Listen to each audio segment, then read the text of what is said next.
feeling that you're right about something is a barrier to learn. I mean, why listen? Because I already know politeness can be a barrier to listening. Instead of really paying attention to you, I've just sort of dismissed in my mind what you're saying, and I'm just nodding along and saying yes, yes, yes, even though I don't mean it. Politeness, this cloth that I'm swaddled in that protects me from real listening. If I say, while you're talking, that's a short interruption. If I say, oh, wow, while you're talking, that's a bigger interruption. If I say, what? Wait, I can't believe it. No way. While you're talking, that's an even bigger interruption. If I jump in and say, wait a minute, say that again. What? Those are all forms of interruption. And those are excellent because they show the person, I care about what's happening. I'm right here with you.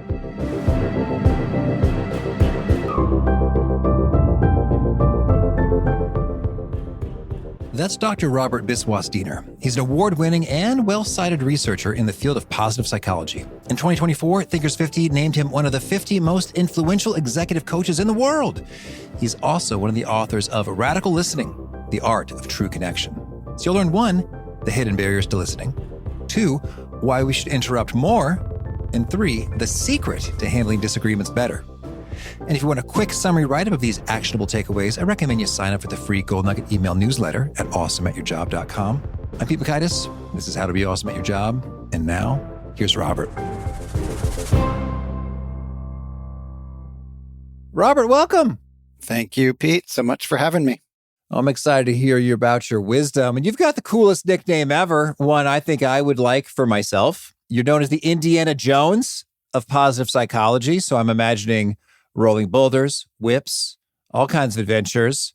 Tell me, what's the source of this nickname, and can you give us an amazing adventure and discovery to back it up?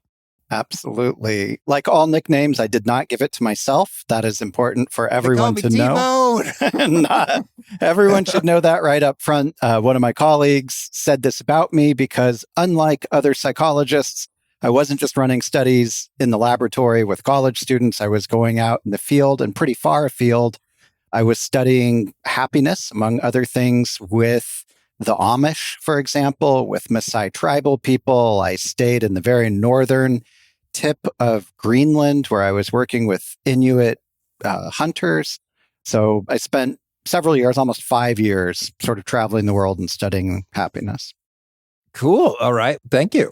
So we're talking about your book, Radical Listening.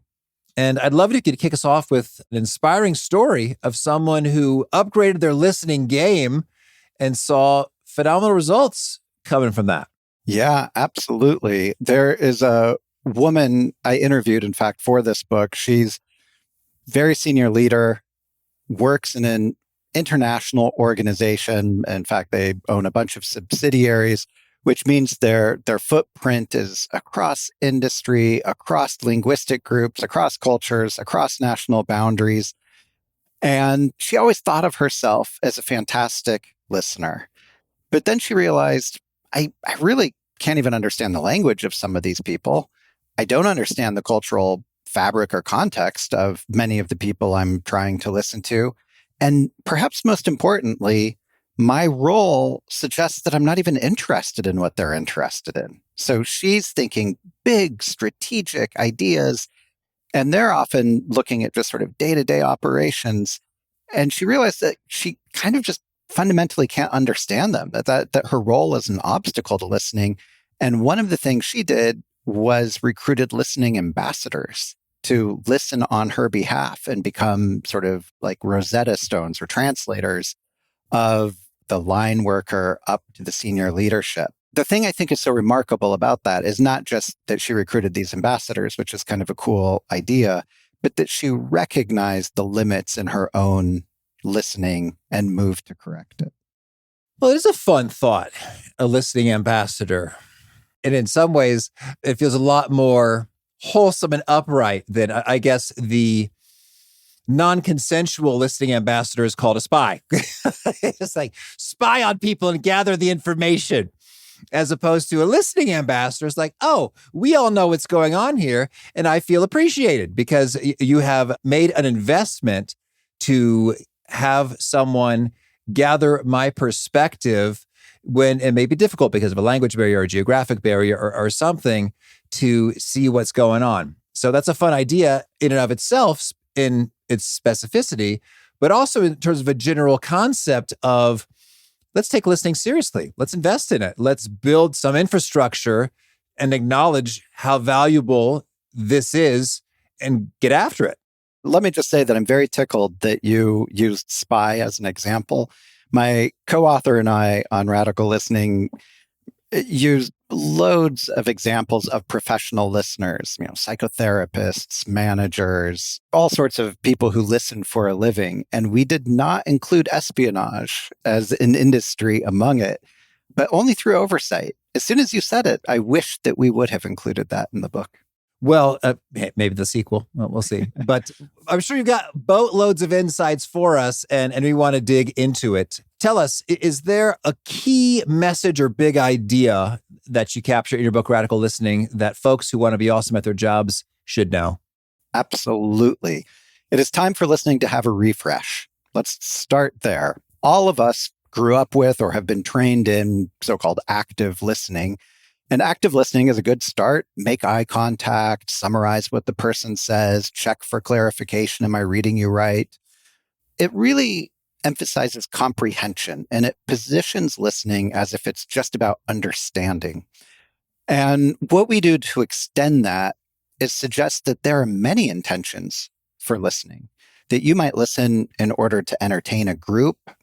You might listen to just appreciate someone. You might listen to influence. You might listen to learn something. You might listen to argue or rebut. And whatever your intention is, that's going to direct your attention. And it's a very, very efficient form of listening. So a courtroom litigator, for example, is not listening to validate opposing counsel. They don't care how... That must be really hard for you, plaintiff. Yeah, exactly. Must be really That's difficult. Exactly right. Yeah. Yeah, just like, I can really see that this must be difficult, or even trying this case must be such a burden. I'm sure you had to stay up late, all those types of things. That's out the window. And you don't even have to worry about what's the emotional state of the opposition. Instead, you're just focused on the things that are goal-oriented for you. So weak evidence, spurious arguments, logical fallacies, inconsistencies. And that's what you're listening for. And it turns out that whatever your intention, if you want to listen to validate someone, you are going to listen for their emotions. If you want to listen to learn, you're going to pay attention to keywords, to connections between what they're saying and your own web of knowledge. So just the idea that there are multiple intentions, you should know your intention, and your intention guides your attention. And Robert, is it fair to say that our limited human brain capacity can't have it all? We can't get all the logic and all the learning and all the education and all the emotion at once? Absolutely. I'm glad that you're bringing that up, because I do think it's a common belief, and I certainly have held this belief in the past that, oh, I'm a great listener and I can just sort of sponge all of it up. I'm getting everything. I'm getting the motive behind what you're saying. I'm noticing what you're not saying. I'm noticing your tone of voice. I'm noticing everything. And it's just not the way that attention works. So being a bit more judicious with this limited resource can be, I think, very productive. Mm-hmm. Well, let's lay out the flavors of intention and just make sure we have the full menu documented here. So broadly speaking, you might think of there's sort of three umbrellas that we could put these intentions under. One is sort of pro-social motives for listening. So I'm listening to appreciate you. I'm listening to connect with you. I'm listening to partner with you to solve a problem. Those would be three pro-social motives. Three anti-social motives. I'm listening to find fault. I'm listening to undermine you. Those are kind of related. And thirdly, I'm listening to defend myself against you. And then we also have three we call them self-focused, although I'm not sure, to be honest, that's the best way to look at it. But these are just three things that sort of help me.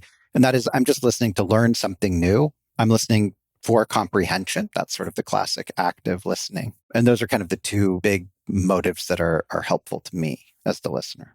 Is there a distinction between listening to learn something new and listening for comprehension? So listening for comprehension is do I understand what I'm hearing? Learning is, now that I understand it, can I integrate it? Can I find use for it? Can I synthesize it with my own existing body of knowledge and skill in usable ways?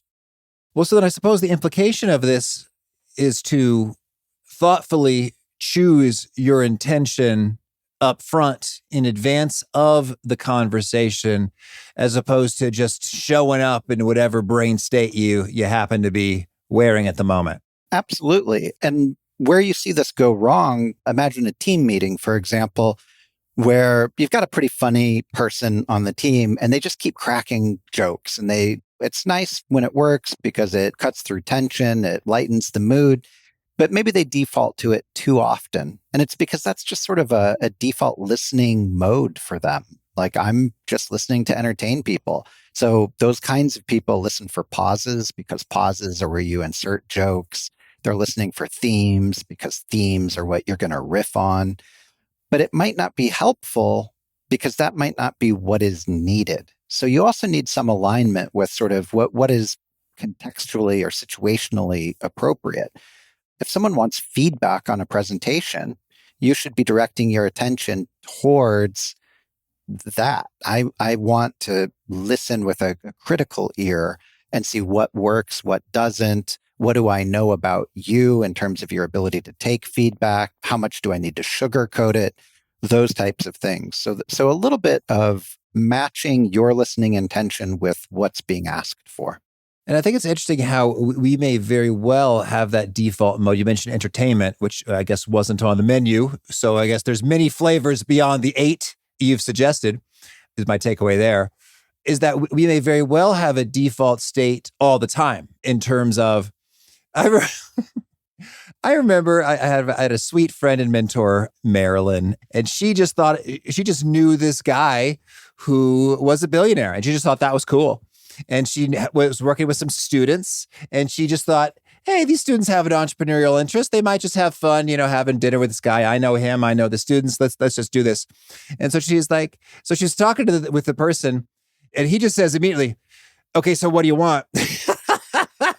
Because that's what he's accustomed to. It's like, people tap on me to make requests of my resources. And she said, well, I'm sorry that this is just how life goes for you. We just think it'd be fun to hang out and get to know you and learn a little bit about your world. And he's like, oh, well, that sounds really nice. Let's set it up.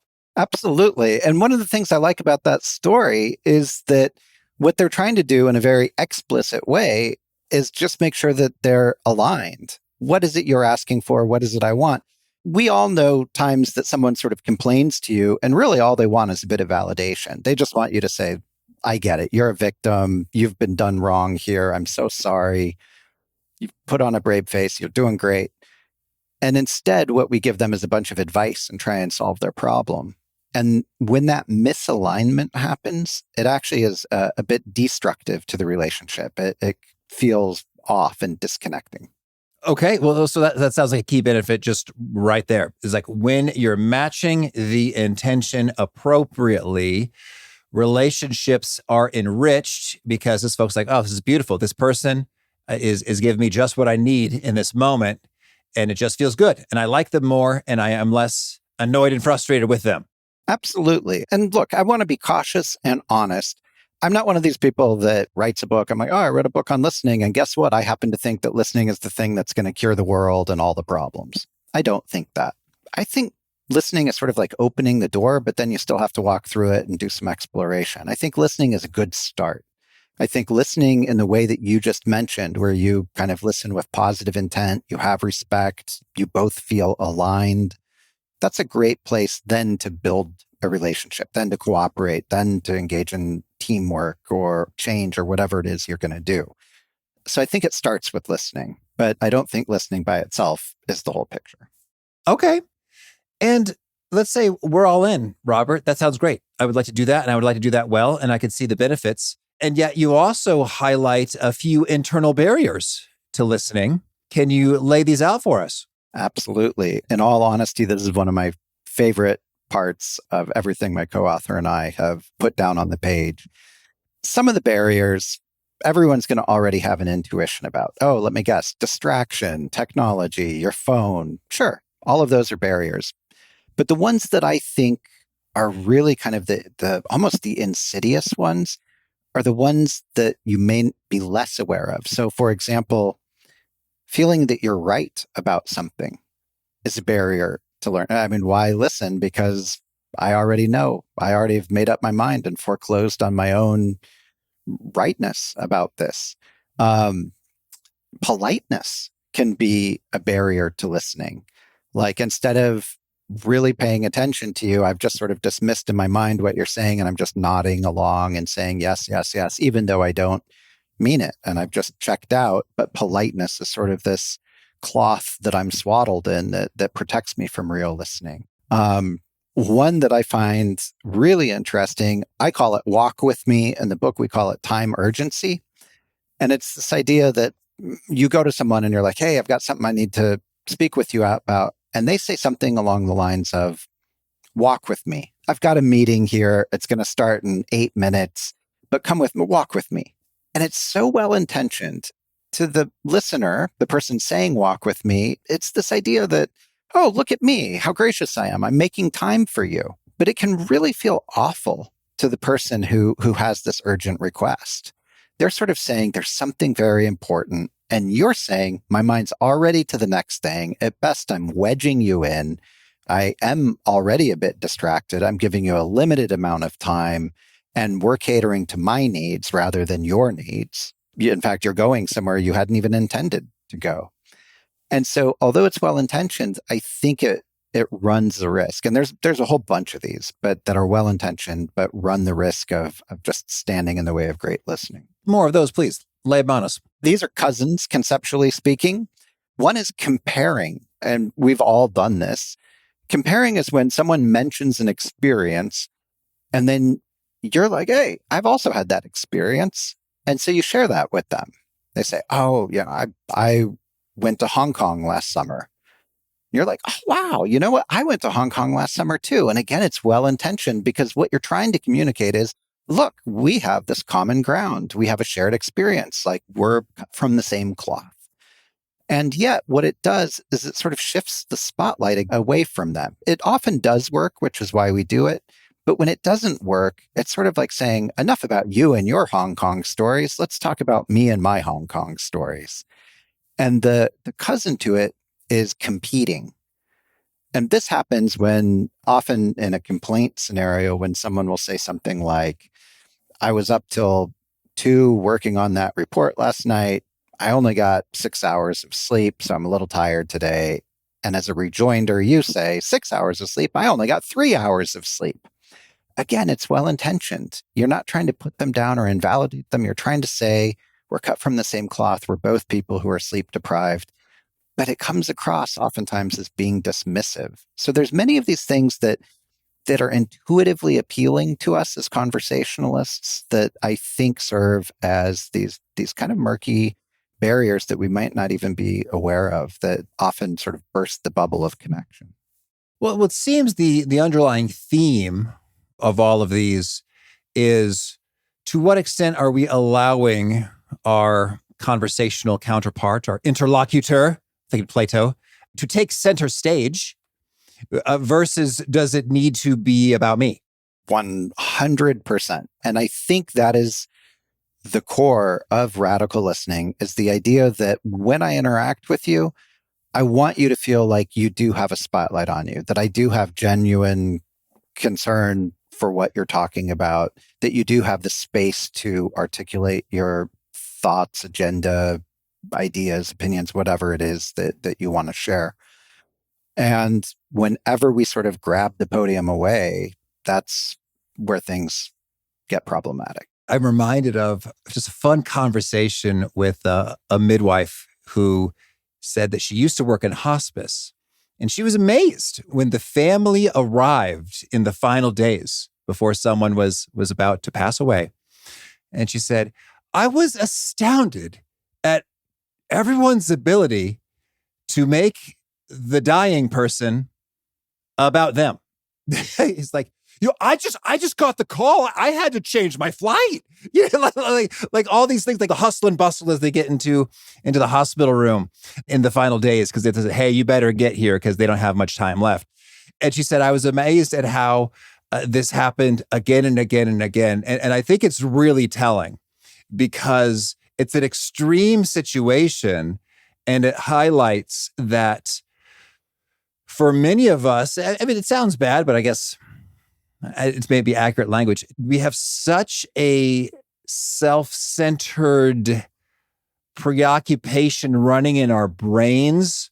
We don't even realize how off-putting it can be.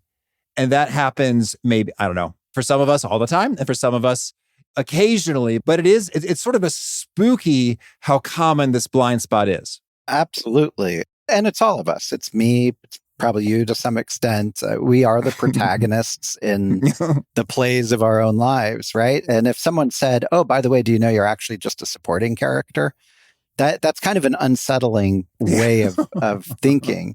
One of the things I notice about you, Pete, I mean, as a professional listener, right? You're listening to guests all the time, but you're sort of this balance of it's not only about the guest. I mean, if you were just silent and then the guest spoke the entire time, that wouldn't be very gratifying either. So there is this sort of dance between you inserting key moments, but giving sort of the lion's share to the guest. And in general, I think that's kind of how conversations go, that if you listen with respect, you really make the person feel valued in what they're saying, then it will come back around to you and you will get to be the main character for a time. But then you also have to be ready to relinquish that. Well, yeah, Robert, it's an interesting situation here because I mean, no disrespect, but the most important stakeholder in this conversation isn't here, and it's the listener. And it's all in service of them. And so it just happens to work out nicely that we're both fascinated by this topic that we're in, because I get tons of pitches and we reject the vast majority of them. So the fact that we're here means I'm into it, you're into it, and that's just good. And that's good content for a listener. But yeah, that it's interesting because that's the game, is if you have the coolest story, but it's not in service of listener, I'm going to try to move us on, and then the audio editors will remove it later. And that's kind of the game we're playing right now. It's so interesting. I never in a million years would admit to what I'm about to admit to. Oh, well, I'm into it. but I'm going to, because of the direction that this conversation just took. During this conversation that we have been having, in my mind, because I'm also monitoring what I'm saying, a thought popped into my head, and it was, be careful not to give away all the content of the book, Robert, right? Because you want the listeners out there to be hungry for more and to go buy the book. And as soon as I had that thought, I thought of that as a disservice to the listener. And I thought, really, this is in the service of the listener. What we want is to give them as much usable content, as many fresh ideas as possible. And whether they buy the book, don't buy the book, it should not be my primary concern, because that is that egotistical bias. But instead, I really should be doing this in service of them. Can I just tell you as much information as possible? And you, the listener, can decide what's useful for you. Well, while we're riffing on these things, that reminds me, I've been reflecting lately. I think it was by this book by Marcus, somebody, called They Ask You Answer. And it's about content marketing. And so he says, consumers find it very frustrating. And I agree. If I'm on a website and I want to know, say, hey, what's this thing cost? And they will not give me a price or even like a guideline of what the price might be. It's frustrating because as a consumer, it's like, you know the price or the price range. And I know that you know it. And you know that I know that you know it, but you're choosing not to give it to me, especially on a frequently asked questions at FAQ. Really, the price is not one of the frequently asked questions? That seems like among the most frequently of asked questions.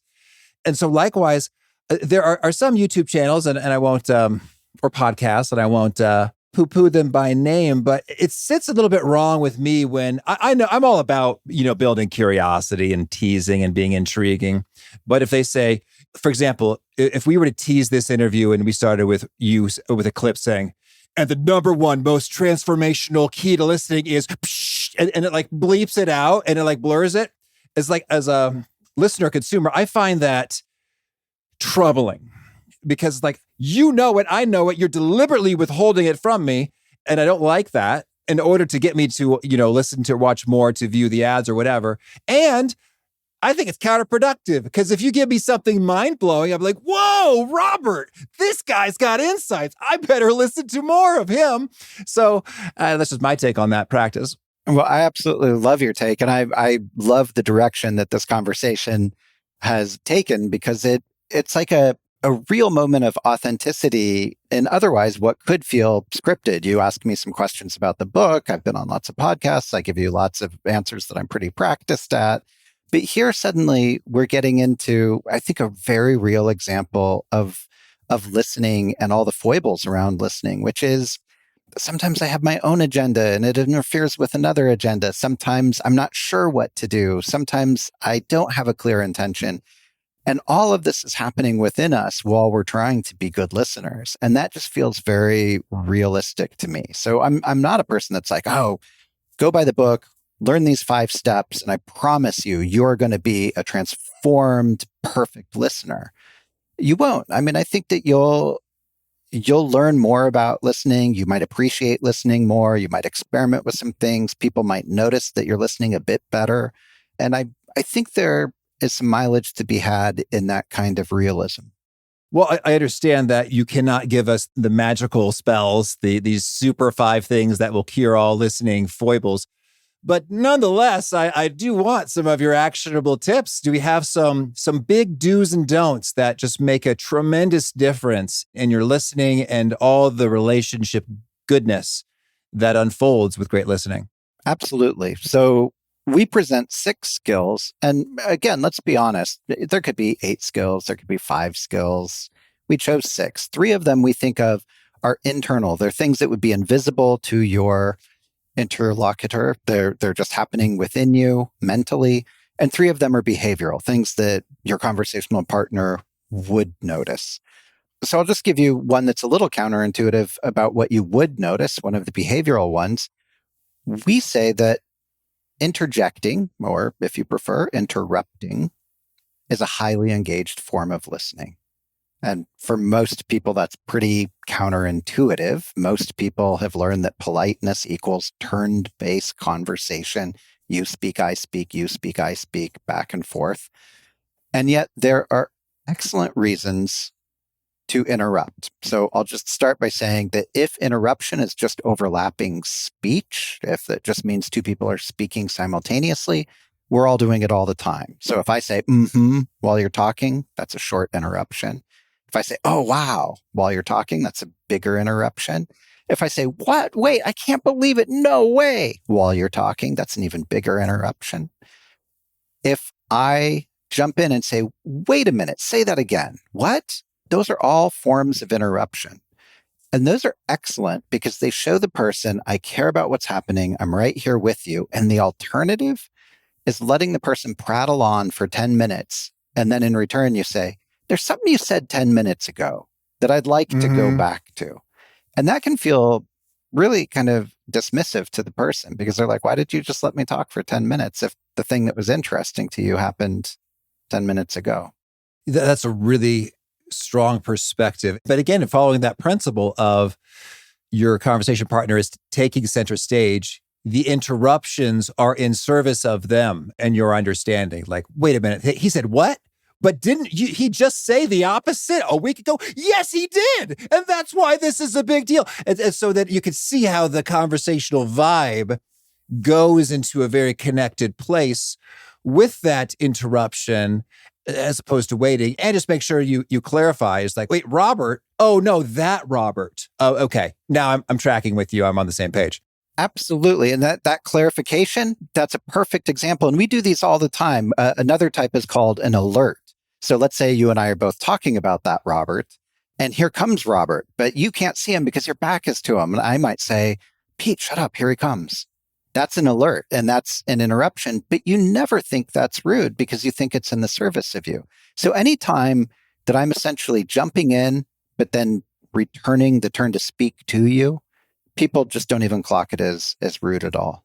Okay, so interruptions can be helpful. What else you got? Let's do one on the other side of the fence, one of the internal skills. Let's start with I think, a tough one, and that's acceptance. This is probably the toughest skill we have. And I just say it like, oh, just accept the other person and what they're saying. But anyone who's been alive for 5 minutes knows that that's really, really a hard pill to swallow. So what we mean when we say acceptance is not that you are agreeing with the point of view. You're welcome to present counter evidence, alternatives, but at some point you have to sort of understand that the person you're speaking with has a right to a point of view. And to do this, it requires some personal intellectual humility. And intellectual humility is like a cousin to actual humility. Humility is thinking that you have no more fundamental worth than another person. But intellectual humility is a recognition that you are limited, that you haven't figured it all out, that you do have some natural biases, that you do have a skewed vision, that your personal experience colors your vision of life. And it's fine for you to come up with moral reasoning or professional expertise, but it's equally fine for another person. And you can't just assume you're wiser, you're smarter, and you happen to have landed on the truth. Lucky you. You should think, you know what? That person may have different values. They've had different experiences. They have a different professional role. And so they're going to arrive at slightly different conclusions. I don't ever have to agree with them, but I always have to respect the right to have them.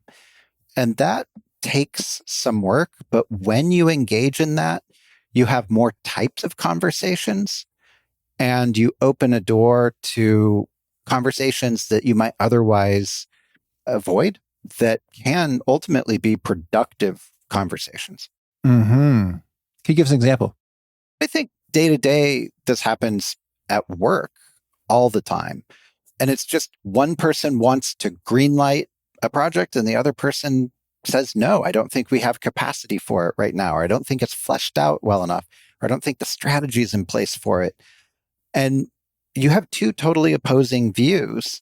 And often what happens is the two parties are embattled and they simply aren't listening. It becomes this sort of feat of who can bully the other into getting their way.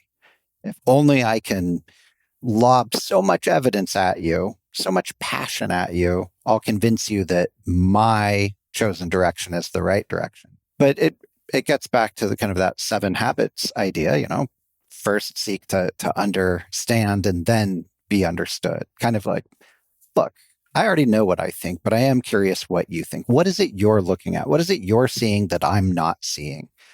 And when you do that, every once in a while, you're surprised.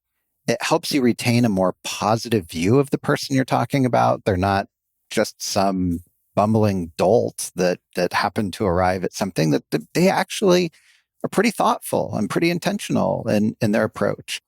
And you may or may not get what you want out of that, but it is going to lead to a better team dynamic in that. Thank you. Well, Robert, tell me anything else you want to make sure to put out there before we shift gears and hear about some of your favorite things. I'll just mention that this applies to some degree across cultures, but culture is kind of interesting. We learn cultural scripts for interacting with one another. I've recently been traveling with someone, I'm American, and the person I was traveling with was not American. And I just realized that they didn't have a script for some basic conversations, like, how does this coffee shop banter work? The person asked me how I was, not just what I wanted to order. And I don't know the level of depth I should be answering that question in, how much honesty I should be giving them. Things that we would just take for granted because we have a good intuitive sense for those kinds of answers. I was in the elevator with him and I was speaking to strangers on the elevator. And he's like, how did you know you could do that? What were you taking into account that made it okay for you to speak with strangers? And I just started realizing, wow, this is really, really different across cultures. And some of the things that listening does across cultures is, for example, the role of silence. People interpret silence differently across cultures. So, for example, in Japan, just to use one instance, silence is often considered respectful is a sign of thoughtfulness, and it's usually perceived as something, not the absence of something. And you're kind of paying attention to silences. So like, if people aren't talking, maybe it means they don't agree, but they don't want to say it. And so you're kind of trying to read the silence a bit. Whereas, you imagine in the United States, silence is often felt as awkward and we rush to fill it in. So some of these kind of communication exchanges, some of the communication technology is going to shift a little bit based on people's cultural script.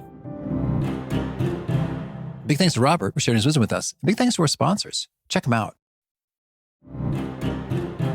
Well, now can you share with us a favorite quote, something you find inspiring? Yeah, it comes from George Bernard Shaw's play Julius Caesar, and it is, "Forgive him, Theodotus, for he is a barbarian and thinks the ways of his tribe and island are the laws of nature." And I just love the idea of kind of intellectual humility built into that. And a favorite study or experiment or bit of research? Yeah, one of my colleagues, Shige Oishi, had people shoot basketballs or shoot darts, and he saw how well they did at each. And he invited them back the next week and said, "Take your choice. Do you want to do baskets or darts?" And the Americans who did well at one wanted to stay with it and keep doing the one because they wanted to stay with the thing that they felt good about. And the Asians and Asian Americans in his study, if they did well on one, they wanted to shift and do the opposite one because they were more inclined to want to master something new. And I've always just felt like that was a very clever methodology and a very interesting cultural study. Mm-hmm. And a favorite book? Whew. This is a recency effect, but I just finished Dracula and I loved it. And a favorite tool? Something you use to be awesome at your job? A pen. Any particular brand or type or features? Well, I do a lot of drawing also, so I like anything that doesn't smear, but I just use a lot of Bic roller balls. Okay. And a favorite habit? Oh, my favorite habit is to wake up extraordinarily early and draw for 1 hour before I start the day. I always prioritize my well-being so that I feel strong and centered before embarking on everything else I'm going to do. And is there a key nugget you share that really seems to connect and resonate with the folks? You hear them quote it back to you often? Yeah, a recent one, and I stole this actually from my co-author, but just the idea that you should remember that everyone is in the middle of something. And if you just approach everyone all the time with, you know what, they're in the middle of something. I'm in the middle of something, they're in the middle of something. It can make you a little bit more forgiving and a little bit more patient. Okay. And if folks want to learn more or get in touch, where would you point them? I would point them to my website, intentionalhappiness.com. And I love to hear from people. And do you have a final challenge or call to action for folks looking to be awesome at their jobs? Yeah, absolutely. And let's keep it thematically aligned with listening. I would pay attention to times that you, this coming week, feel really listened to, and note what the other person is doing. What's happening that makes you feel so heard, so validated, and see then if that's what you can do to pay it forward. All right. Robert, thank you. Oh, thanks so much. This was super fun.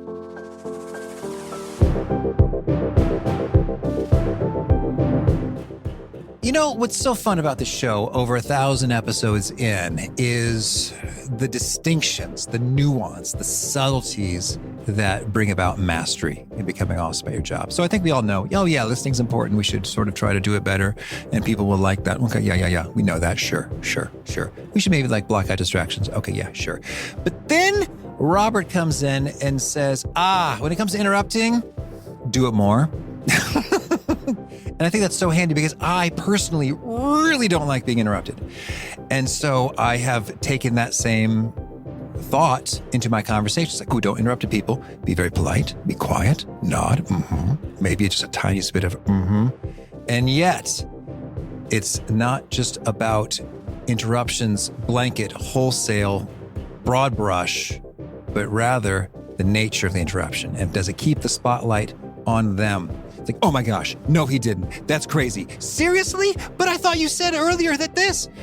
those interruptions that show you are listening closely, you're digging what they're saying, you're into it, you're following, you're tracking, you're emotionally engaged in your wholeness. Those feel good to receive. Great stuff from Robert. If you want to check out the show notes or the transcript or the links to items that we've referenced, please drop on by awesomeatyourjob.com/EP1052. Hope to catch you next time, and peace.